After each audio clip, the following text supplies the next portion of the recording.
আসসালামু আলাইকুম। আশা করছি আপনারা সকলে অনেক, অনেক ভালো আছেন।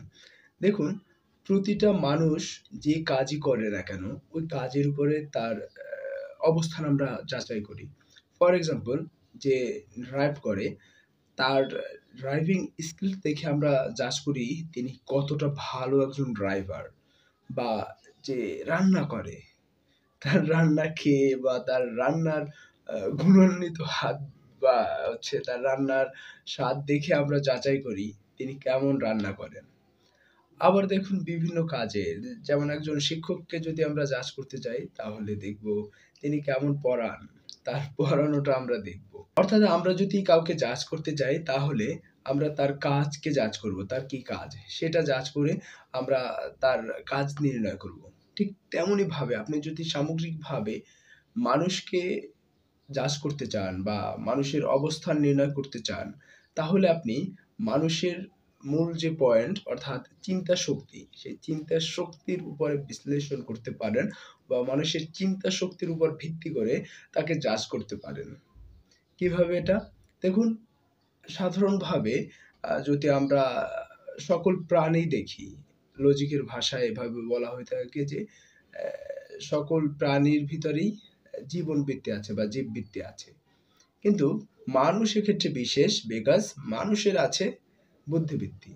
এই যে বুদ্ধিবৃত্তির যেটা অন্য প্রাণীর নেই, এটা লজিক বিচার করে বা লজিক এটা হচ্ছে ভাবে যে অন্য প্রাণীর বুদ্ধিবৃত্তি নেই, যেটা মানুষের আছে।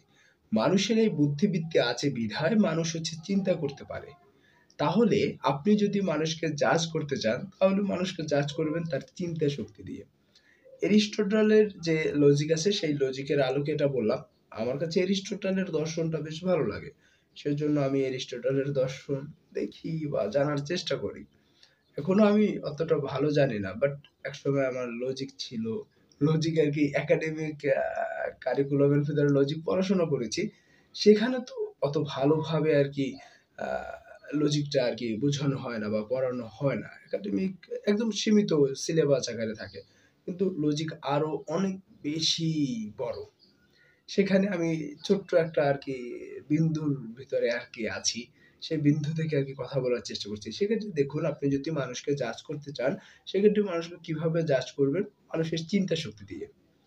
দেখুন, ঋত্বিক ঘটকের একটা কথা আছে এমন যে, "ভাবো, ভাবো, ভাবার চেষ্টা করো।" এমন সামথিং একটা কথা আছে। বা যেকোনো মনীষীরাই দেখবেন কি অনেকেই বলবে, "তুমি চিন্তা করো, বই পড়ো এবং বই পড়ে চিন্তা করো। যত বেশি চিন্তা করতে পারবে অত বেশি ভালো হবে।" এই যে চিন্তার প্রতি গুরুত্ব দেয়া এবং চিন্তা করতে বলা ইত্যাদি কিন্তু সামগ্রিকভাবে আপনার অবস্থানকে নির্ণয় করে। আপনি যত বেশি চিন্তা করবেন আপনি অত বেশি এক্সপার্ট হবেন। এটাই হচ্ছে মূল কথা। অর্থাৎ একজন ড্রাইভার সে ড্রাইভ করে যত বেশি ড্রাইভ করবে, যত বেশি ড্রাইভ করবে সে অত বেশি কিন্তু আ কি আরকি ভালো ড্রাইভার হবে, তাই না? তেমনিভাবে আপনি যত বেশি চিন্তা করবেন, যত বেশি চিন্তা করবেন অত বেশি আরকি ওই যে আপনার চিন্তা শক্তি বৃদ্ধি পাবে।